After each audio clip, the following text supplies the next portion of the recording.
Hi friends, எல்லோரும் எப்படி இருக்கீங்க?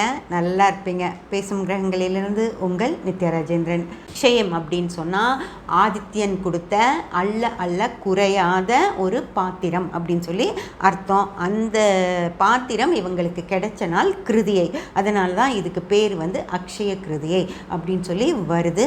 அந்த பாத்திரத்தை சூரியன் கொடுக்குறாரு.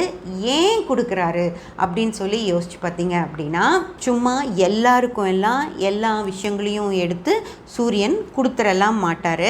ஆனால் இவங்களுக்கு ஏன் கொடுக்குறாரு அப்படின்னா, அது கிருஷ்ணருக்கு நல்லாவே தெரியும் என்ன காரணத்துக்காக இவங்க கேட்டால் சூரியன் கொடுப்பாரு அப்படின்னு சொல்லி. அதனால தான் கிருஷ்ணர் சூரியனை கேட்க சொல்லியே சொல்கிறாரு. ஃப்ரெண்ட்ஸ், என்ன அப்படின்னு சொல்லி பார்த்தீங்க அப்படின்னா, அதாவது தர்மர் அப்படிங்கிறவர் தர்மத்தை காக்கக்கூடிய, தன் உயிரினும் மேலாக தர்மத்தை நினைக்கக்கூடிய ஆள்.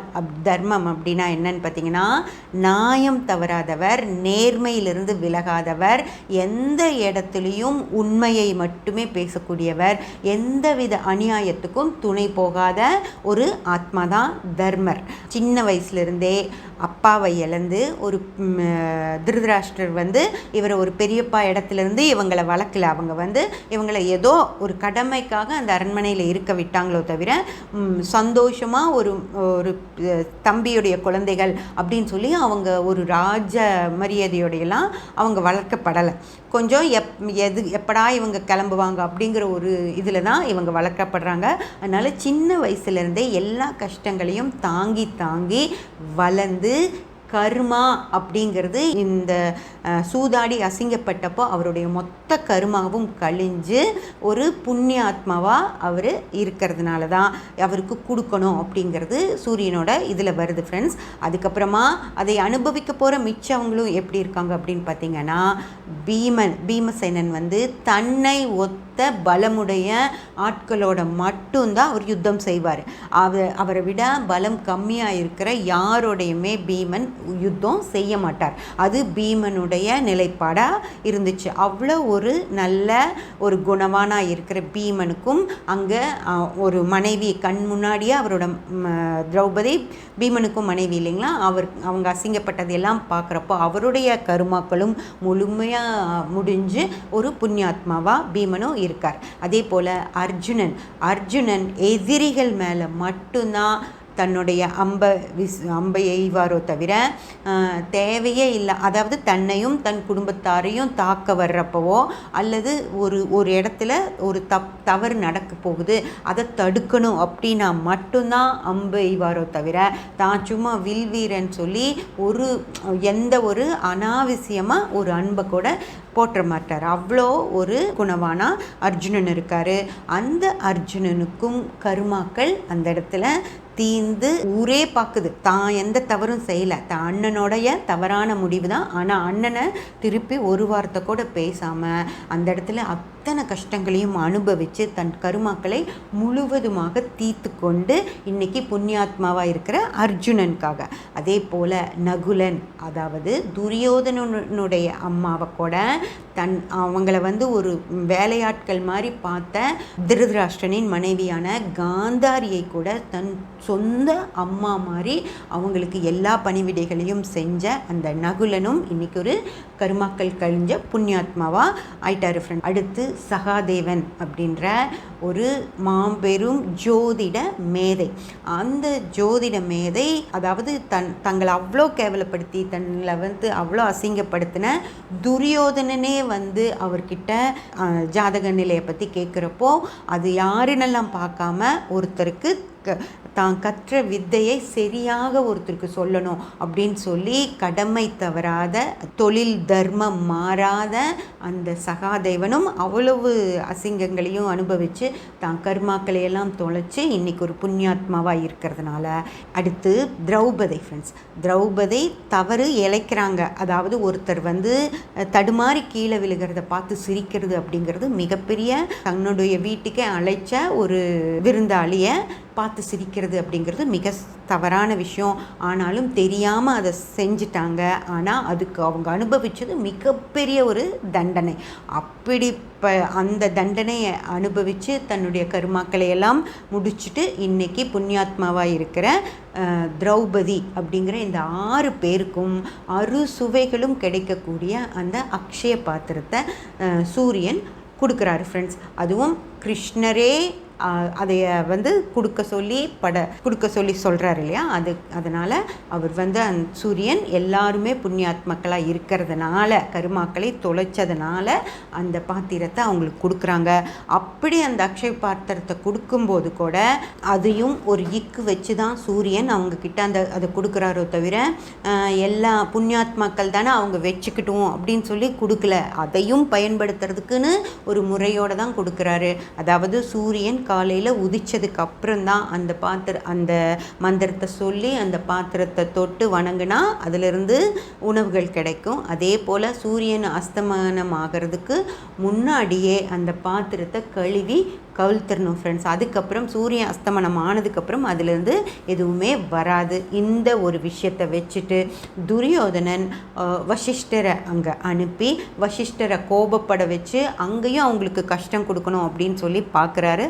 ஆனால் கிருஷ்ணர் அதை தடுத்து அந்த பிரச்சனையிலேருந்து இவங்களை வெளியே கொண்டு வந்துடுறார் ஃப்ரெண்ட்ஸ். அதனால் அந்த மாதிரி எல்லா இடத்துலையுமே ஒருத்தரை அழிக்கணும் அப்படின்னு சொல்லி ஒருத்தர் காத்துக்கிட்டே இருக்கப்போ அவங்கள எந்த வெஞ்சன்ஸும் மனசில் வச்சுட்டு துரியோதனனுக்கு எந்த கெடுதலும் இவங்க நினைக்கவே இல்லை. அதுவே இவங்களுடைய கருமாக்கள் தீந்து போனதுக்கு காரணமாக இருக்குது. யார் மேலேயும் எந்த கோபம் இல்லை, யார் மேலேயும் யாரையும் அழித்து நம்ம நல்லா இருக்கணும் அப்படின்னு சொல்லியெல்லாம் அவங்க நினைக்கல. ஆனால் கடைசி வரைக்கும் கஷ்டப்பட்டுக்கிட்டே இருந்தாங்க ஃப்ரெண்ட்ஸ். அதனால் அவங்க வாழ்க்கை இதுக்கப்புறம் போர் நடந்து போரில் நிறையா பீஷ்மர் கஷ்டப்படுறாரு. அதாவது உயிர் போக மாட்டேங்குது. அம்பு படுக்கையில் படுத்துட்ருக்காரு. ஒவ்வொரு துளி ரத்தமாக சிந்திக்கிட்டே இருக்குது. அதாவது ஒரு அம்பு குத்தி உடனே செத்துறதுங்கிறது ஒரு சாவு, அது பிரச்சனையே இல்லை. ஆனால் மரண வேதனையை அனுபவிச்சுக்கிட்டு பீஷ்மர் அப்படியே இருக்கார் அப்படின்னா அது ஒரு பெண்ணை மானபங்கப்படுத்துகிறப்போ பெருசாக தடுக்கவும் முயற்சி பண்ணாமல் அதை ஏற்றுக்கிட்டு பேசாமல் இருந்தார் இல்லையா. அதாவது தப்புக்கு துணை போனார் இல்லையா. அந்த கருமா தான் அவரை அப்படி ஒரு சித்திரவதைக்கு உள்ளாக்குது. அதே போல் அத்தனை தான தர்மங்கள் பண்ண கர்ணனுடைய உயிரும் அந்த தான தர்மமே அந்த வலியோட அப்படியே கிடக்க வேண்டிய ஒரு சூழ்நிலையை கொடுத்துச்சோ தவிர அவருடைய உயிர் சட்டுன்னு பிரிஞ்சு போகலை. அந்த உயிர் போக முடியாமல் தான தர்மங்களே தடுக்குது. அப்படி ஒரு கர்மா கர்ணனுக்கும் சேருது ஃப்ரெண்ட்ஸ். அதெல்லாம் இந்த பெண் பாவம் அப்படிங்கிற விஷயத்தினால சேர்ந்த கர்மாக்கள் தான். ஓகேங்களா. இந்த மாதிரி அந்த அக்ஷய பாத்திரம் கிடைச்ச நாள் தான் அக்ஷய கிருதி. அந்த நாளில் அதாவது ஒரு நகையோ நீங்கள் நகை வாங்க முடியலன்னா உப்பு வாங்குங்க, மஞ்சள் வாங்குங்க அப்படின்லாம் சொல்கிறாங்க. உப்பு வாங்கி வைக்கிறதோ மஞ்சள் வாங்கி வைக்கிறதோ நகை வாங்கி வைக்கிறதோ அல்ல, அதெல்லாம் ஒரு விஷயமே கிடையாது. நம்ம நல்ல குணங்களை வளர்த்திக்கணும். அல்ல குறையாத நல்ல குணங்களை வளர்த்திக்கணும். யாருக்கும் எந்த கெடுதலும் செய்யாமல் இருக்கணும் அப்படிங்கிற ஒரு விஷயத்தை தெரிஞ்சுக்கணும்.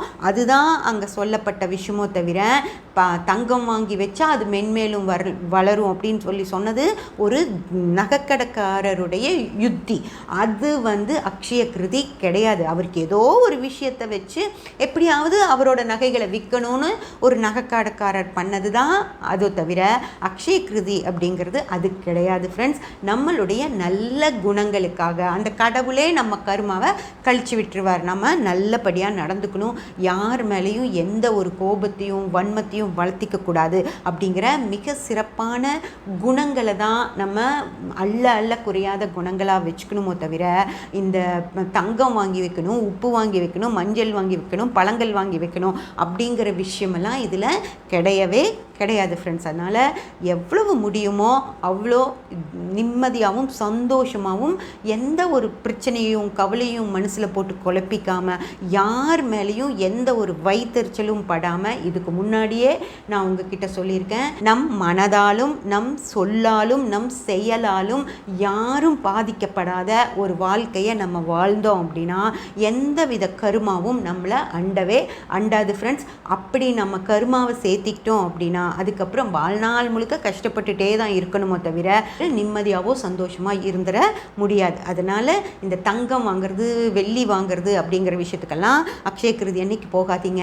காலையில் போய் கோயிலில் என்னைய ஒரு நல்ல மனிதனாக வாழவே, எனக்கு எந்த இடையூறும் கொடுக்காம நான் நல்லவனாக இருந்து நல்லவனாகவே போகணும் இந்த உலகத்தை விட்டு, அதுக்கான விஷயங்களை எனக்கு கொடு தெய்வமே அப்படின்னு சொல்லி கோயிலில் வேண்டிட்டு வந்தால் போதுமானதோ தவிர தங்கம் வாங்கி வைக்கணும், மஞ்சள் வாங்கணும் அப்படியெல்லாம் எந்த ஒரு கடைசியில் உப்பு வாங்குங்கன்றாங்க. உப்பு வாங்கணுன்னெல்லாம் அவசியமே இல்லை ஃப்ரெண்ட்ஸ். அதே போல் நீங்கள் வாங்கி வைக்கிற தங்கமோ மஞ்சளோ எதுவும் வளராது. சப்ஸ்கிரைப் பண்ணி பெல் பட்டன் ப்ரெஸ் பண்ணி வச்சுக்கோங்க. அப்போ தான் நான் போடுற எல்லா பதிவுகளும் உங்களுக்கு கிடைக்கும். லைக் பண்ணி ஷேர் பண்ணி கமெண்ட் பண்ணிங்கன்னா எனக்கு சப்போர்ட்டிவாக இருக்கும். Thank you friends.